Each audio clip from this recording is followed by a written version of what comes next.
Video like जरूर कर लीजिए और ऐसे वीडियो लगातार फ्री में पाने के लिए चैनल को तुरंत सब्सक्राइब कर लीजिए और बेल आइकन को जरूर टैप कर लीजिए ताकि आगे भी सारे वीडियो आपको मिलते रहे। यूट्यूब में फॉलो करते हैं तो प्लीज ये वाला फ्री टेलीग्राम चैनल जरूर ज्वाइन कर लीजिएगा। सारे नोटिफिकेशन सारे अपडेट यहीं पे आते हैं, ध्यान रखिए। नमस्कार साथियों, स्वागत है आपका ऑनलाइन एग्जाम प्रिपरेशन पर which is the part of study for civil services. दोस्तों, ऑनलाइन एग्जाम प्रिपरेशन पर लगातार यूपी SSSC पीटी के एग्जाम के लिए रिवीजन सीरीज चल रही है और रिवीजन के इसी पार्ट में पिछले वीडियो में सरकारी योजनाओं के बारे में जान रहे थे। भारत सरकार की प्रमुख योजनाएं 2014 से लेकर 2022 तक भारत सरकार की बहुत महत्वपूर्ण योजनाएं आई हैं और इस सेक्शन से प्रश्न बनने की बिल्कुल संभावना रहती है किसी भी एग्जाम में। और अगर बात करें यूपी SSSC पीटी की तो यहाँ से प्रश्न बनने की बिल्कुल संभावना है और इस टॉपिक को पूरा कवर करेंगे। तो यहाँ तक हमने देखा था दीनदयाल अंत्योदय योजना, राष्ट्रीय शहरी आजीविका मिशन, ये योजना हमने देखी थी। 23 दिसंबर 2013 को इसको प्रारंभ किया गया था। स्वरोजगार और कौशल आधारित रोजगार के अवसरों का संवर्धन करने के लिए इसको प्रारंभ किया गया था। इसके आगे अगली योजना देखेंगे, उदय योजना, उज्ज्वल डिस्कॉम इंश्योरेंस योजना, इसका फुल फॉर्म हो जाएगा। ये जितनी भी योजनाएं हैं भारत सरकार की योजनाएं हैं और केंद्रीय योजना है और बहुत इंपॉर्टेंट है, तो पूरा वीडियो अंत तक देखिए, बने रहें वीडियो के लास्ट तक और एक एक करके इनको कवर करेंगे।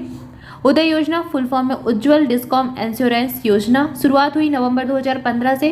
बिजली वितरण कंपनियां, डिस्कॉम का वित्तीय सुधार और पुनरुद्धार, तो बिजली से संबंधित योजना है। बिजली वितरण कंपनियों के वित्तीय सुधार और पुनरुद्धार से संबंधित योजना है। शुरुआत कब हुई? नवंबर 2015 में। इसके बाद झारखंड इस योजना में शामिल होने वाला पहला राज्य था। यहाँ हमने बात की उदय योजना की। इसके आगे अगली योजना है प्रधानमंत्री जन धन योजना, बहुत महत्वपूर्ण योजना है। डेट सहित याद रखना है 28 अगस्त 2014 को मेरा खाता भाग्य विधाता आदर्श वाक्य के साथ इसको प्रारंभ किया गया था। और यह प्रारंभ क्यों की गई थी? ताकि वंचित और गरीब लोगों को वित्तीय सेवाओं यथा बचत बैंक खाता, साख, बीमा, पेंशन आदि की उपलब्धता कराई जा सके, इसके लिए इसको प्रारंभ किया गया था। हर एक व्यक्ति का खाता हो बैंक में, यही इस योजना का उद्देश्य था। वित्तीय जागरूकता और प्रत्यक्ष लाभ अंतरण की प्रथा का संवर्धन करना था। रुपे डेबिट कार्ड के साथ 1 लाख रुपए का दुर्घटना बीमा भी इसमें दिया गया था। तो इस योजना को प्रारंभ किया गया था बीजेपी सरकार के द्वारा 28 अगस्त 2014 को। डेट याद रखनी है 28 अगस्त 2014। मेरा खाता भाग्य विधाता इसका आदर्श वाक्य रहा। अगली योजना है प्रधानमंत्री मुद्रा योजना। इसका प्रारंभ हुआ था 8 अप्रैल 2015 को। मुद्रा का फुल फॉर्म क्या होता है इसको भी देख लीजिए। इसका फुल फॉर्म पूछा गया है एक बार एग्जाम में। Micro unit development and refinance agency. इसका गठन कंपनी अधिनियम 2013 के अंतर्गत भारतीय लघु उद्योग विकास बैंक की एक अनुषंगी इकाई के रूप में हुआ था। मुद्रा ऐसे सभी वित्त संस्थाओं को सहयोग और पुनर्वित्त प्रदान करता है जो कि विनिर्माण, व्यापार, सेवा आदि तरह की सूक्ष्म और लघु व्यवसायी संस्थाओं को ऋण देने का कार्य करती है।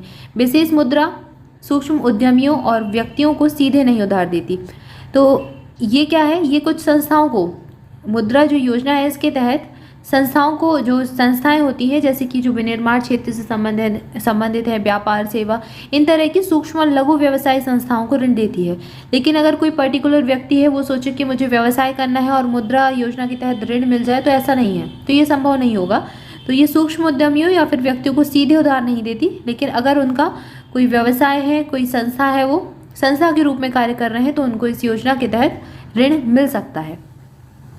इस योजना के अंतर्गत सूक्ष्म संस्थाओं को 3 श्रेणियों में विभाजित किया गया है। शिशु उद्योग के तहत 50,000 रुपये तक का ऋण दिया जाता है। किशोर उद्योग के तहत 50,000 से 5 लाख रुपए तक का ऋण दिया जाता है।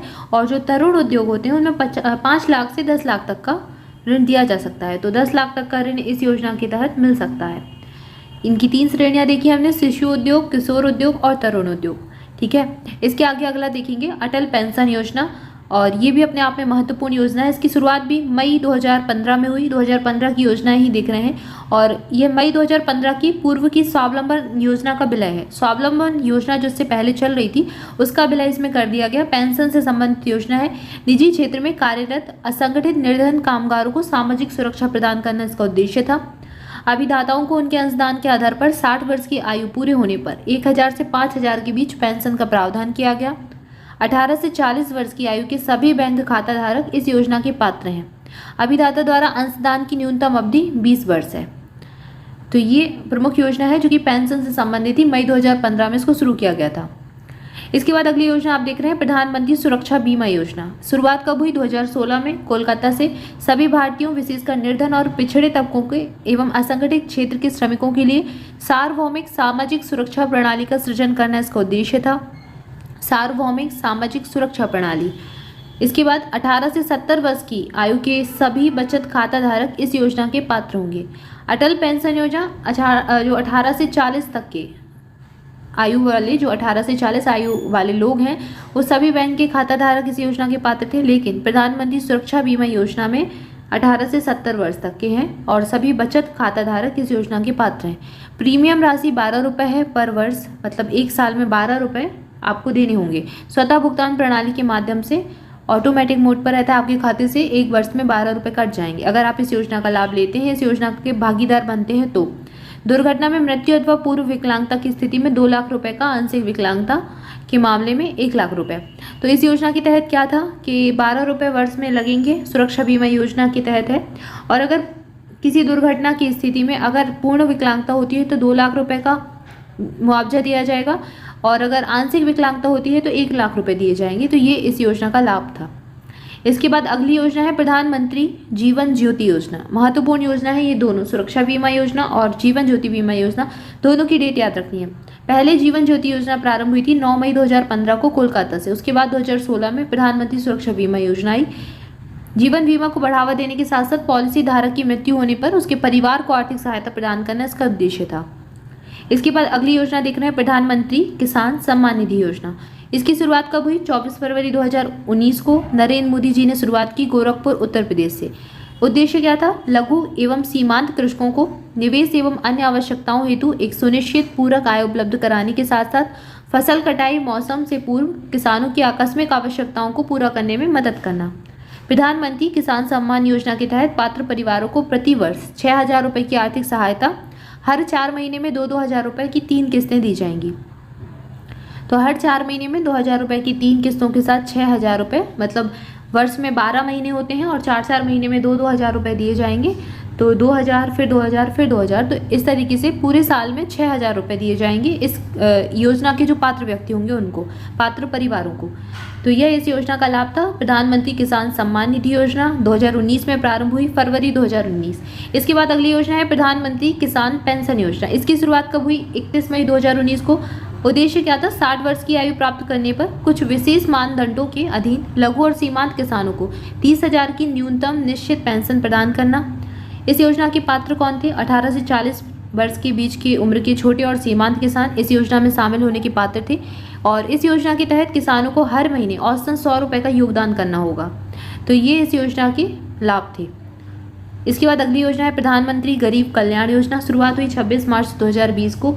प्रधानमंत्री गरीब कल्याण योजना पैकेज गरीबों के लिए 1.70 लाख करोड़ रुपए का एक व्यापक राहत पैकेज है ताकि उन्हें कोरोना वायरस के खिलाफ लड़ाई में मदद मिल सके और यह मार्च 2020 में गरीबों के सबसे गरीब लोगों तक भोजन और पैसे के साथ पहुंचने के लिए घोषित किया गया था ताकि उन्हें आवश्यक आपूर्ति खरीदने और आवश्यक जरूरतों को पूरा करने के लिए कठिनाइयों का सामना ना करना पड़े।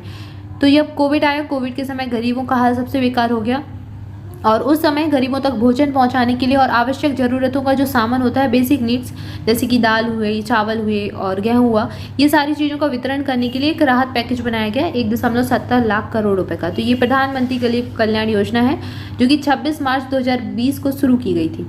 इसके बाद अगली योजना है प्रधानमंत्री श्रम योगी मानधन योजना। शुरुआत हुई फरवरी 2019 में। भारत सरकार ने असंगठित श्रमिकों के लिए वृद्धावस्था सुरक्षा सुनिश्चित करने के लिए प्रधानमंत्री श्रम योगी मानधन योजना नामक असंगठित श्रमिकों के लिए एक पेंशन योजना शुरू की। तो ये योजना जो थी असंगठित श्रमिकों के लिए थी, पेंशन योजना थी, फरवरी 2019 में शुरुआत की गई। किसान क्रेडिट कार्ड 1998 की योजना है, लेकिन अक्सर ये पूछ लिया जाता है एग्जाम में, तो इसको देख लेते हैं। 1998 में 1998 में शुरुआत हुई। किसान क्रेडिट कार्ड का मॉडल नाबार्ड के द्वारा जारी किया गया था और जो आर.बी. गुप्ता समिति की सिफारिशों पर आधारित था। किसान क्रेडिट कार्ड योजना की शुरुआत 1998 में की गई। किसानों की ऋण आवश्यकताओं, कृषि संबंधी खर्चों की पूर्ति के लिए पर्याप्त और समय पर ऋण की सुविधा प्रदान करने से संबंधित है। साथ ही आकस्मिक खर्चों के अलावा सहायक कार्यकलापों से संबंधित खर्चों की पूर्ति करना। यह ऋण सुविधा एक सरल कार्यविधि के माध्यम से यथा आवश्यकता के आधार पर प्रदान की जाती है। तो ये योजना की डेट याद रखें विशेष तौर पर, और नाबार्ड के द्वारा इसको जारी किया गया था, इसके मॉडल को आरवी गुप्ता समिति की सिफारिशों पर।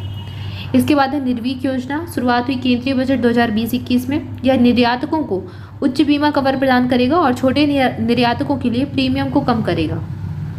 वित्त मंत्री ने बजट 2020-21 में प्रस्तुत करते हुए कहा कि उच्च निर्यात ऋण वितरण प्राप्त करने के लिए एक नई योजना जिसका नाम होगा निर्वीक NIRVIK निर्वीक की शुरुआत की जा रही है, जिसमें उच्च बीमा कवर, छोटे निर्यातकों के लिए प्रीमियम में कमी और दावे का निपटारा करने के लिए सरल प्रक्रियाओं का प्रावधान होगा। तो इस योजना की जो घोषणा है कब की गई? बजट में की गई 2020-21 के।